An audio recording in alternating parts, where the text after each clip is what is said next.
चलिए, good morning again to all of you. और मैं वेद सोनी। आज की क्लास में हम करेंगे सोगा सेल्स ऑफ गुड्स एक्ट की यूनिट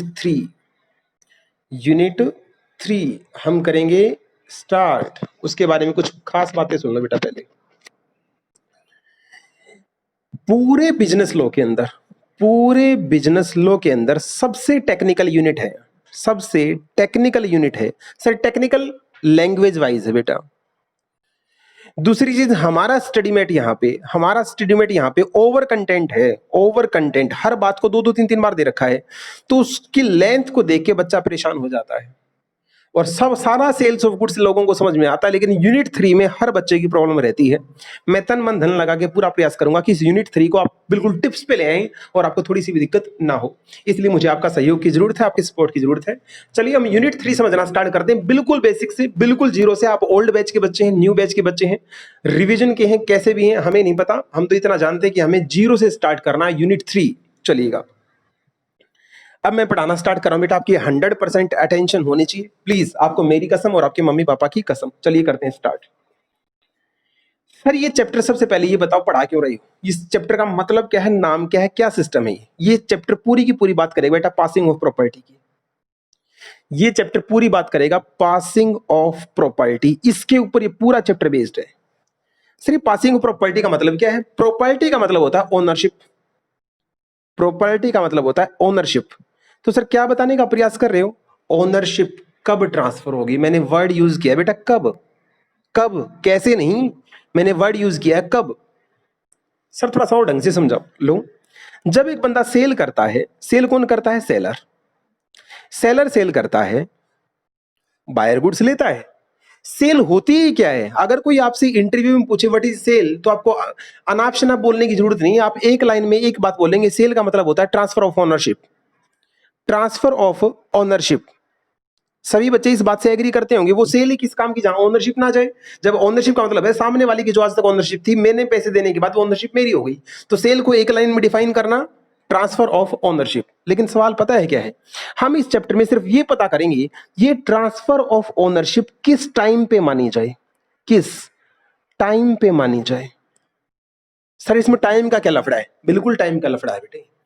जितने भी केस लो आज तक बने हैं, जितने भी केस लो आज तक बने हैं, वो इसी चैप्टर के ऊपर बने हैं। वो इसी चैप्टर के ऊपर बने हैं। क्यों सर? बेटा ओनरशिप जिसकी, अब मैं जो बोल रहा हूं ध्यान सुनना, ओनरशिप जिसकी रिस्क उसी का। ओ माय गॉड, जिस पॉइंट ऑफ टाइम तक सेलर के पास ओनरशिप थी, अगर माल नुकसान होता है, फ्लड आ जाती है, आग लग जाती है, डूब जाता है, वटेवर हो जाता है, चोरी हो जाता है, रिस्क किसका? सेलर का। लेकिन अगर ओनरशिप बायर के पास जा चुकी थी, माल कहीं भी पड़ा हो बेटे, पोजीशन का कोई मैटर नहीं करता, माल चाहे यहां पड़ा है, माल चाहे यहां पड़ा है, देखी जाती है ओनरशिप। अगर माल की ओनरशिप ट्रांसफर हो चुकी है, अगर गुड्स की ओनरशिप ट्रांसफर हो चुकी है और फिर गुड्स में नुकसान हो जाता है, तो फिर किसके पास ओनरशिप? बायर के पास। तो नुकसान किसका? बायर का। ओ माय गॉड, अगर गुड्स डिलीवरी होने से पहले या डिलीवरी के बाद खराब हो जाती हैं, आग लग जाती है, नुकसान हो जाता है, चोरी हो जाता है, तो सवाल यहाँ पे बेटा सब लोग पैसे के लिए लड़ते हैं, सवाल ये नुकसान किसका? लॉस कौन बियर करेगा? लॉस कौन बियर करेगा? तो हमारा लॉ बोलता है लॉस वो बियर करेगा जिसकी ओनरशिप। अब होगा क्या? सेलर बोलेगा तेरी ओनरशिप है, बायर बोलेगा तेरी ओनरशिप है। झगड़ा हुआ तो केस लो आया। केस लो क्या बोलता है? पहले ये डिफाइन करना पड़ेगा ये ओनरशिप कब तक किसके पास थी और कब तक इसके पास थी। अगर जब आग, जिस टाइम आग लगी उस टाइम ओनर ये था, तो भाई ये जिम्मेवार, और उस टाइम अगर ओनर ये था तो फिर ये जिम्मेवार। यस और नो? चलिएगा, तो आग लगते टाइम, गुड्स के डिस्ट्रॉय होते टाइम जिसकी होगी ओनरशिप और रिस्क हो जाएगा उसी का। इस यूनिट को समझने के लिए, इस यूनिट को कोई बच्चा तभी समझ सकता है बेटा जब उसको बाकी चीजें क्लियर हो। जैसे अगर उस बच्चे को एज सर्टेन गुड्स का नहीं पता है, अन एज सर्टेन गुड्स का नहीं पता है, फ्यूचर गुड्स का नहीं पता है, तो अब वो आगे की यूनिट को नहीं समझ पाएगा। इसलिए जरूरी है कि आप पुरानी वीडियो प्लीज देख लें, इस वीडियो को बाद में कंटिन्यू करें। क्यों सर? अब हम यहाँ पे 3 चीजें सीखने वाले हैं, साथ के साथ याद करना बेटा। हम यहाँ पे 3 चीजें सीखने वाले हैं। Passing of property, passing of property किसकी सर? सबसे पहले एज सर्टेन गुड्स की प्रॉपर्टी। एज सर्टेन गुड्स का ओनरशिप कब पास होता है? Ascertained goods. अच्छा सर, दूसरा अनएज सर्टेन गुड्स की ओनरशिप कब पास होती है, मतलब इसका भी केस हमें पढ़ना पड़ेगा। एक केस एज सर्टेन गुड्स को हम स्पेसिफिक गुड्स भी बोल सकते हैं, स्पेसिफिक गुड्स जिनकी पहचान कर ली जाती है। तो एज सर्टेन गुड्स की ओनरशिप कब पास होती है, अनएज सर्टेन गुड्स की कब पास होती है। और एक तीसरा शायद आपने नाम सुन रखा होगा, सेल ऑन अप्रूवल बेसिस। क्या आपने नाम सुन रखा है, जिसमें बायर के पास एक ऑप्शन होता है, इतने टाइम के अंदर भाई साहब माल रखो तो ठीक, नहीं रखो तो आप वापस दे देना, उसको सेल ऑन अप्रूवल बेस बोला जाता है। और एक इसके अंदर और आएगा, चौथी कैटेगरी इसके अंदर और आएगी, फोर्थ, जहां पे सेलर रिजर्व कर लेता है, रिजर्व कर लेता है right of disposal, reserve the right of disposal. अभी इतनी टेक्निकल लैंग्वेज है, इसको पढ़ के समझ में नहीं आता इसका क्या मतलब है, reserve the right of disposal. तो ये चार चीजें हम सीखने वाले हैं। पहला, एज सर्टेन गुड्स की ओनरशिप कब पास होती है। दूसरा, अन एज सर्टेन गुड्स की ओनरशिप कब पास होती है।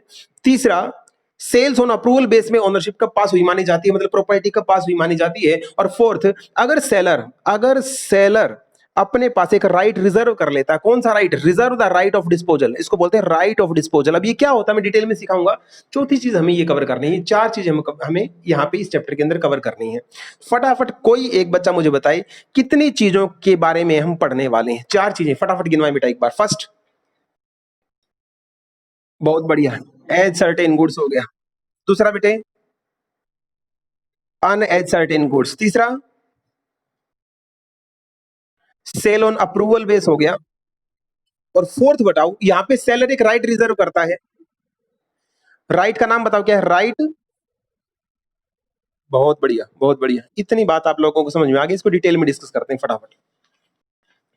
सबसे पहले हमने लिखा था एज सर्टेन गुड्स की प्रॉपर्टी कब पास होती है, एक बार उसको देख लेते हैं। Ascertained goods, ascertained goods, sir आपकी लिखाई बहुत अच्छी, ओके।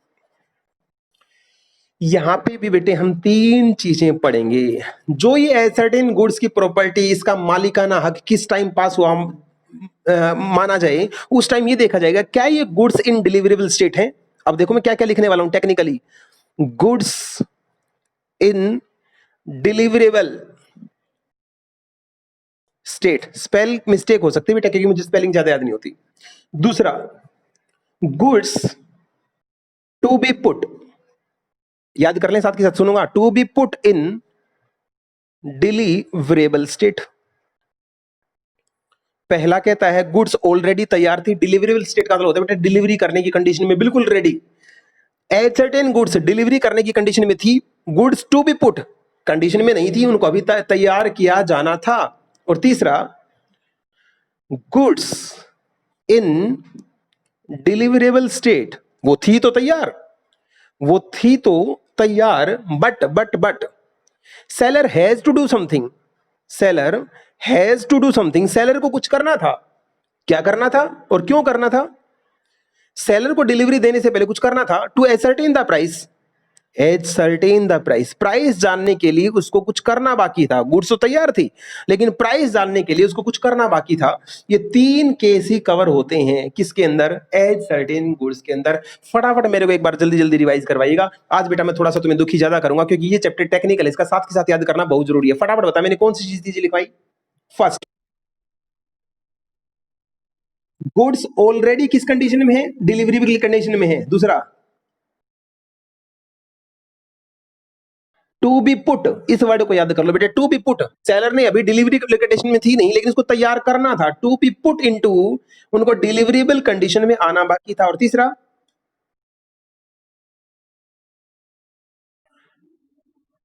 गुड्स डिलीवरी कंडीशन में है थी लेकिन उसको कुछ करना था, seller has to do something to ascertain the price. मजा आ गया, इस स्पीड से चलते रहे तो पक्का आज टॉपिक खत्म करेंगे। ठीक है सर। अब सर बताओ इसके अंदर मसला क्या है, ये क्या बोल दिया आपने, क्या मसला है। स्पेसिफिक गुड्स का सभी को पता है। स्पेसिफिक गुड्स बेटा आपसे मैं पूछ रहा हूं, एग्जिस्टिंग गुड्स होती हैं, फ्यूचर गुड्स होती हैं।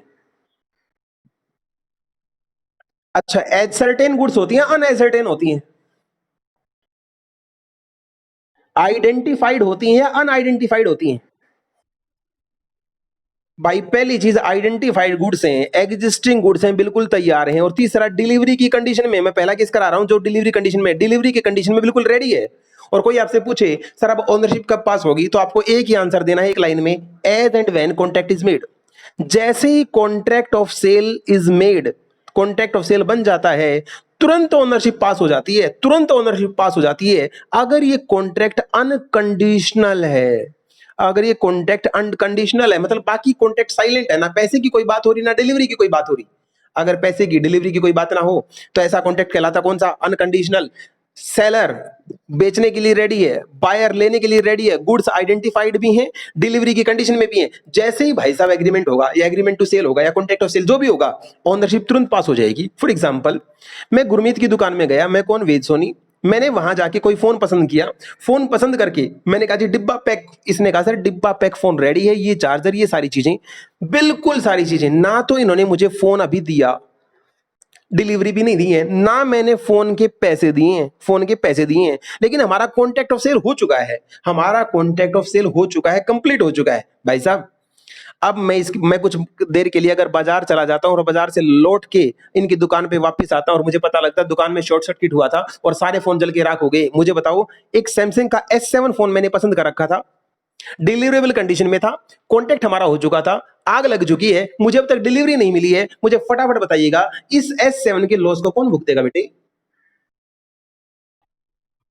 मैंने डिलीवरी नहीं है, मैंने डिलीवरी नहीं ली, आपकी दुकान में आग लगी है, मेरे को कौन सा मिल गया था, मैंने कौन से पैसे दे रखे थे, तमाम बेवकूफी भरी बातें हैं।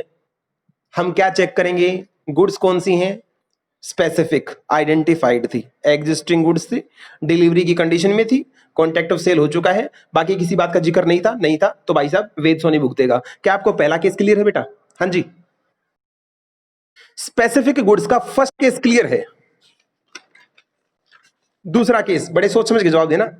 दूसरा केस मैंने ये बोला था, goods to be put in deliverable condition, इसका मतलब वो अभी तैयार नहीं थी, to be put in deliverable condition, वो अभी तैयार होनी बाकी थी। सर इस केस में लोग क्या बोलता है, जब तक ये गुड्स डिलीवरेबल कंडीशन में नहीं आ जाती, जब तक, अनटिल एंड अनलेस, पहली बात तो इनको तैयार करना पड़ेगा क्योंकि तैयार नहीं, तो जब ये तैयार हो जाएंगी तुम्हें बायर को इन्फॉर्म भी करना पड़ेगा। इन्फॉर्म मतलब उसको नोटिस भी देना पड़ेगा आपकी गुड्स तैयार हो चुकी हैं। जब तक ये दो काम नहीं हो जाते, जब तक ये दो काम नहीं हो जाते भाई साहब, गुड्स की ओनरशिप भगवान विष्णु भी नीचे आ जाए तो भी पास नहीं होगी। सर जैसे भाई मान लो, वैसे तो गुड्स नहीं होता, मैं एक बार फ्लैट का एग्जांपल लेता हूं। आपको पता है बेटा, कई फ्लैट अंडर कंस्ट्रक्शन होते हैं, कई फ्लैट बिल्कुल रेडी टू पोजीशन होते हैं, तैयार होते हैं। अगर फ्लैट अंडर कंस्ट्रक्शन है, अगर फ्लैट अंडर कंस्ट्रक्शन है तो ये मुझे बताओ क्या ये डिलीवरेबल कंडीशन में है या टू बी पुट, इसको तैयार किया जाना बाकी है? बहुत बढ़िया, बहुत बढ़िया। अगर ये तैयार किया जाना बाकी है लेकिन तैयार होने से पहले ही इस फ्लैट में आग लग जाती है और ये पूरा फ्लैट डिमोलिश हो जाता है, फटाफट मुझे बताओ नुकसान किसका है? सेलर का। क्योंकि बायर का नुकसान कब बनेगा, जब ये गुड्स डिलीवरेबल कंडीशन में आ जाएगी और वो फोन करके बोलेगा साहब आपका। अच्छा इस केस को मैं चेंज करता हूं, फ्लैट बन के रेडी हो चुका है, डिलीवरी कंडीशन में आ चुका है, बायर को फोन करके इन्फॉर्म कर चुके हैं साहब आपका फ्लैट रेडी है, जब मर्जी आके पोजीशन ले लो, अब आग लग जाए तो मजा आ गया।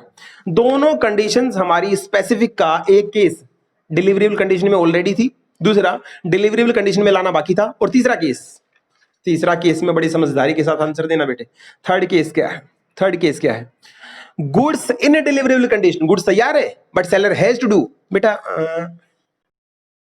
यहाँ पे क्या एग्जांपल यार, तुम कपड़े की दुकान पे जाते हो, तुम कपड़े की दुकान पे जाते हो, एक होते हैं सिले सिलाई, एक वो बेटा सिलवाने के लिए, हम कपड़ा खरीदने के लिए जाते हैं। तो ये मान के लिए चलिए हम कपड़ा लेने के लिए जा रहे हैं, कपड़ा उसके पास बिल्कुल रेडी होता है, वो थान खोल के आपको शो कर देता है।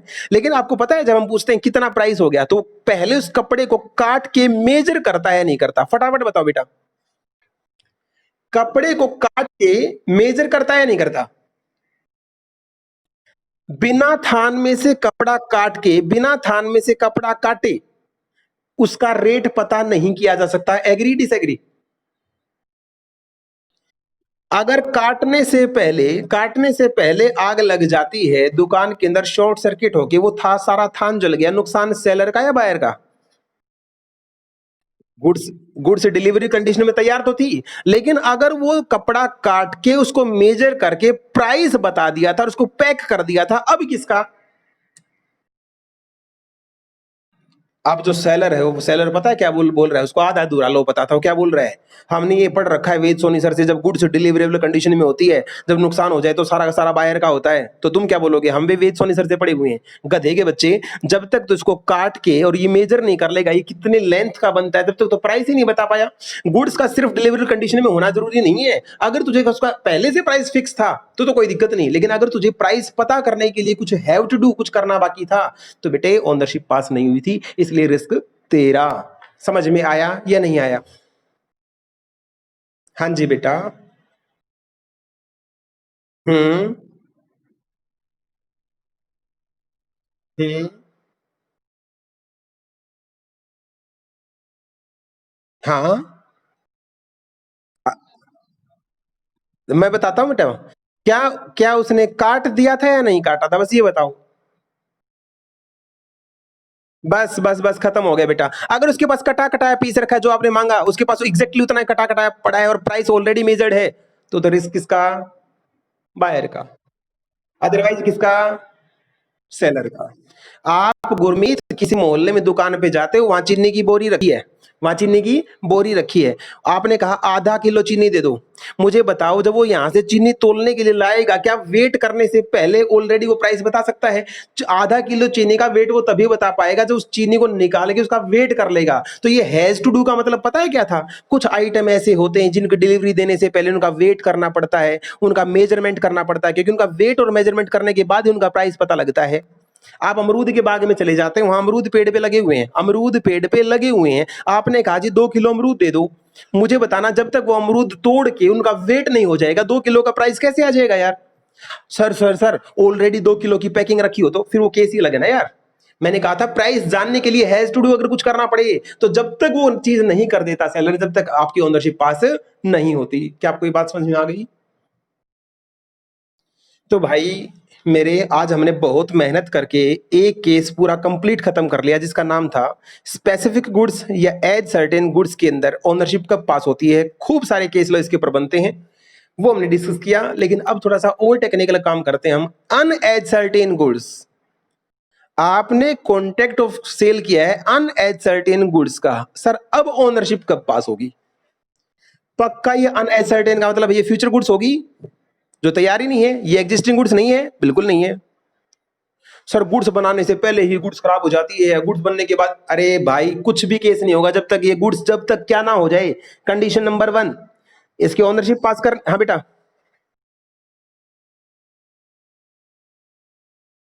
यार मर जा तेरी, ले, इसने हमेशा यही रोने। अन एज सर्टेन गुड्स जो एग्जिस्टिंग है लेकिन ढेर से अलग नहीं कर रखी, जिनको अलग से आइडेंटिफाई नहीं किया गया लेकिन एग्जिस्टिंग है, लेकिन ढेर से अलग नहीं कर रखा, उसको क्या कहलाएंगे? अन एज सर्टेन गुड्स बोलेंगे। अब कंडीशन देखो, एक गोडाउन है, एक गोडाउन है, वहां ढेर सारा माल रखा है, ढेर सारा माल रखा है। फोन की दुकान में जाए, वहां खूब सारे फोन रखे हैं, खूब सारे फोन रखे हैं। और आप गाड़ी के शोरूम में अगर जाते हैं, गाड़ी की हुंडई के या होंडा के शोरूम में अगर जाते हैं, तो वहां पे आपको 5 अलग अलग मॉडल दिखेंगे। आप वहां के जाके बोलते हैं सर मुझे कार दीजिएगा, कार तो रेडी है, कार तो रेडी, लेकिन आपको कौन सी चाहिए? ये सभी कार कहलाएंगी अनएसर्टेन। और अगर आप वहां जाके ये बोल देंगे जी मुझे होंडा की WRV चाहिए डीजल वेरिएंट के अंदर, तो उन्होंने कहा ये खड़ी जी आपकी गाड़ी होंडा WRV डीजल वेरिएंट के साथ। जैसे ही उसने उसको ये कहा ये खड़ी आपकी, जैसा आप चाहते हैं, तुरंत ये क्या बन गई? आज, अभी से पहले क्या थी जब सारा गुच्छा था यहाँ पे? शाबाश शाबाश शाबाश। अगर अन एज सर्टेन गुड्स में से कोई छांट के अलग कर ली जाए तो उसको क्या बोलते हैं? Ascertained goods. तो अन एज सर्टेन्स में अगर आपको ओनरशिप पास करनी है तो पहली condition, condition number 1, goods must be, क्या बोलोगे? Goods must be ascertain करनी पड़ेंगी। अब जब तक ये ही नहीं करोगे क्या ओनरशिप पास हो सकती है? भाई यहाँ गोडाउन में आग लगी, सारी सारी गाड़ियां राख होगी और मेरी गुद्दी पकड़ ली। किसने? मैनेजर ने। कहता एक गाड़ी तो आप भी लेने आए थे। मैंने कहा गाड़ी का मैंने नाम भी नहीं बताया था। कहता गाड़ी डिलीवरेबल कंडीशन में थी। मैंने कहा थी। कहता रेडी थी। मैंने कहा थी। कहता फिर नुकसान तू भी भुगतेगा, मैं क्या बोलूंगा? अरे गधे, जब तक ये आईना सेट है मैंने यही नहीं बताई मुझे कौन सी गाड़ी चाहिए, आप मेरे ऊपर कैसे रिस्क डाल सकते हैं? बेटा मेरे ऊपर रिस्क डालना है तो पता है आपको क्या करना पड़ेगा? तो मैनेजर बोलता क्या करना पड़ेगा, क्या करना पड़ेगा? First, goods must be certain, पहले तो गुड्स में सिलेक्ट करूंगा गधे, सिलेक्ट होने के बाद क्या होगा। अब दूसरा पॉइंट, क्या आपको इस कंडीशन में कोई डाउट है? फटाफट बताएं बेटा, इस कंडीशन में डाउट नहीं तो क्या हम आगे चलूं?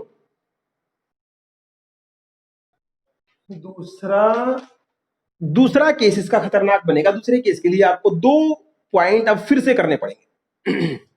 सर गुड्स हमारे सामने थी, या तो गुड्स हमारे सामने थी, कई बार ऑर्डर बंदा फोन पे भी तो देता है, कई बार माल गोडाउन में पड़ा होता है, सेलर के पास नहीं होता, तो वो उस गुड्स को डिस्क्राइब करता है। गुड्स बनी तो पड़ी थी, मैं ये नहीं कहता फ्यूचर में बनेगी, गुड्स बनी रखी थी तो इसका मतलब एग्जिस्टिंग गुड्स थी। तो सेलर हमें बताता है भाई साहब आपकी गाड़ी इस कलर की होगी, इस इंजन में होगी, इस टाइप की होगी। तो हमें क्या देता है? डिस्क्रिप्शन देता है। क्या देता है? डिस्क्रिप्शन। सेल बाय डिस्क्रिप्शन, क्या आप लोगों ने सुन रखा है? Sale by sample, sale by description क्या होता है? हाँ जी, ठीक है जी। तो अगर डिस्क्रिप्शन से सेल हुई है तो आपने बेटा पढ़ा है, जैसा सेलर ने डिस्क्रिप्शन दिया था अगर वैसा डिस्क्रिप्शन जब तक पूरा ना हो जाए, उसी क्वालिटी उसी क्वांटिटी में चीज ना आ जाए, और दूसरा जब तक वो डिलीवरी कंडीशन में ना आ जाए, डिलीवरेबल कंडीशन में ना आ जाए, जब तक प्रॉपर्टी पास नहीं होगी, सारा का सारा रिस्क किसका होगा? सेलर का। और अगर ये काम हो गया, गुड्स एज सर्टेन भी होगी, आपकी डिस्क्रिप्शन जैसे आपने बताई उस टाइप के निकाल के रख दी, गुड्स बिल्कुल डिलीवरेबल कंडीशन में रेडी है, फिर रिस्क किसका होगा भाई? बेटा मुझे फटाफट बताओ, इस मीटिंग में कितनी मिनट रहती है बेटा? जल्दी बताओ देख के एक बार। तो एक काम तो फटाफट और कर ही लेते हैं, उसके बाद फिर मैं आपके पास दोबारा लिंक भेजता हूं। अब की बार जो काम हम कर रहे हैं वो काम है सेल ऑन अप्रूवल बेस का। इसे एग्जांपल तो मेरे हिसाब से आप ही दे दोगे। सेल ऑन अप्रूवल बेस पे यहां पे यहां पे ओनरशिप कब पास होती है? मैं सेलर हूं, सेलर मैं बनूंगा जी, वेद सोनी। बायर कौन है जी? बायर है गुरमीत। मैं गुरमीत को बोलता हूं लो जी कुछ गुड्स ले जाओ, ये गुड्स हैं, सारी ये गुड्स हैं। तो बायर ने, गुरमीत ने कहा सर अभी तो माल फुल है दुकान में, अभी नहीं लेके जा रहा। मैंने कहा अरे भाई ले जा यार, रख ले, रख ले, पसंद आए तो बेच दियो, नहीं तो वापस कर दियो, तेरे पास 7 दिन का टाइम है। 7 दिन का टाइम तेरे पास है, मैं गुड्स तेरे पास भेज रहा हूँ। ओके सर, 7 दिन में तुझे पसंद ना आए, जब 7 दिन पूरा हो जाए तो एक तो अब तेरे पास ऑप्शन है, तेरे को गुड्स, मैं तेरे पास ऑफर दे रहा हूं, तुझे गुड्स रिजेक्ट करनी है तो तू रिजेक्ट कर ले, तुझे 7 दिन रखना है तो तू 7 दिन रख ले, लेकिन टाइम पूरा होने से पहले तुझे इन्फॉर्म करना पड़ेगा। अगर तेरी बिक जाए तो ओके, नहीं बिके तो देख भाई 7 दिन के अंदर मेरी वापस दे दियो। अब यहाँ कंडीशन, एक टाइम लिमिट लग गई, टाइम लिमिट लगी। ये काम अगर मैंने फोन करके बोला गुरमीत को, गुरमीत मैं तेरे पास माल भेज रहा हूं, ऑप्शन है तेरे पास, दिल करे तो एक्सेप्ट कर लियो, दिल करे तो रिजेक्ट कर लियो। इसने कहा सर ऐसे कैसे? मैंने कहा 7 दिन का टाइम है, तुझे बिकती दिखी तो रख लियो, और 7 दिन के अंदर तुझे बिकती ना दिखे तो बेटा मेरी वापस कर दियो। ठीक है जी, ठीक है जी। इस ऑप्शन पे माल भेज दिया, इस ऑप्शन पे माल भेज दिया। बड़े कायदे से सोच समझ के जवाब देना बेटा।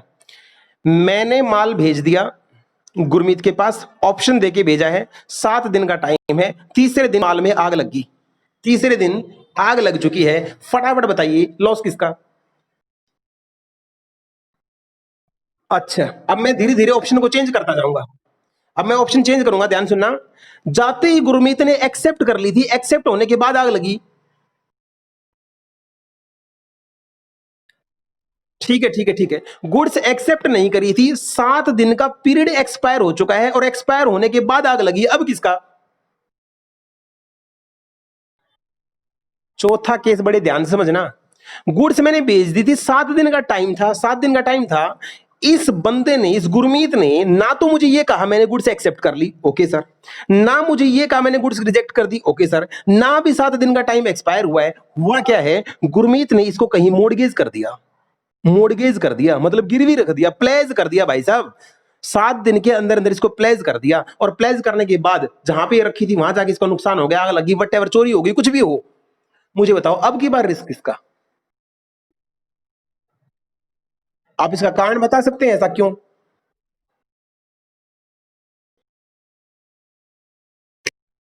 भाई गुरमीत ने यहां पे वो काम कर दिया, गुरमीत ने यहां पे वो काम कर दिया जो एक ओनर ही कर सकता है।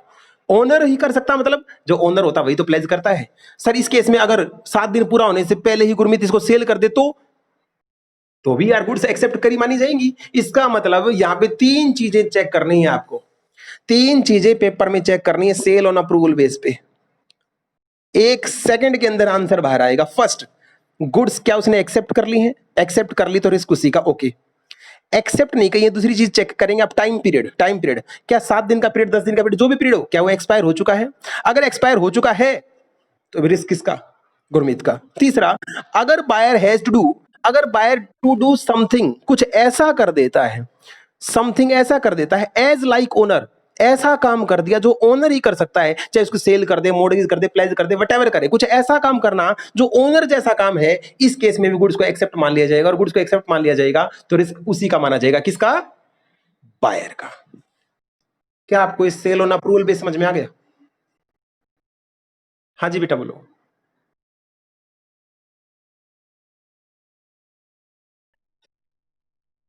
हाँ मैं बताता हूँ बेटा, मैंने इसको सेल कर दिया, इसके पास माल जा रहा है, रास्ते में माल को आग लग गई। अब ना तो ये भुगतने को तैयार है, इसने तो मना कर दिया, बोला जी मेरे पास तो आया ही नहीं, मेरा तो कॉन्टैक्ट भी नहीं, तो धक्के से मेरे पास भेज रहे थे। हो सकता है ये भी इसके पास goods sent on approval base पे भेज रहा हूं। ये पता है अब अपना भार किस पे डालेगा? ये डालेगा वेज होने के ऊपर। गुरमीत बड़ा चालू आदमी, क्या बोलेगा? सर 7 दिन का टाइम था, 7 दिन अभी एक्सपायर हुए नहीं है, ओनरशिप आपके पास ही थी, मैं उस माल का कुछ भी करूं, रिस्क आपका रहेगा। मैं क्या बोलूंगा बेटा, मेरे को भी मेरे सर ने पढ़ा रखा है, अगर गुड्स का 7 दिन का माना, 7 दिन का पीरियड अभी एक्सपायर नहीं हुआ है, लेकिन अगर तू उस गुड्स के साथ कुछ ऐसा करता है, अगर बेटा तू उस गुड्स के साथ कुछ ऐसा करता है जो मैं कर सकता था, तो बेटा रिस्क तेरी तरफ पास हो चुका है। वो पहुंचे ना पहुंचे, आग लगे, कटे, जलें, फूकें, मेरे को मेरे क्या चाहिए? मेरे को मेरे क्या चाहिए? बोलो बेटा। पैसे। इस मीटिंग को आपका बहुत बहुत धन्यवाद, यहीं एंड करते हैं और मैं दोबारा आपके पास लिंक सेंड करता हूं, प्लीज ज्वाइन कीजिएगा।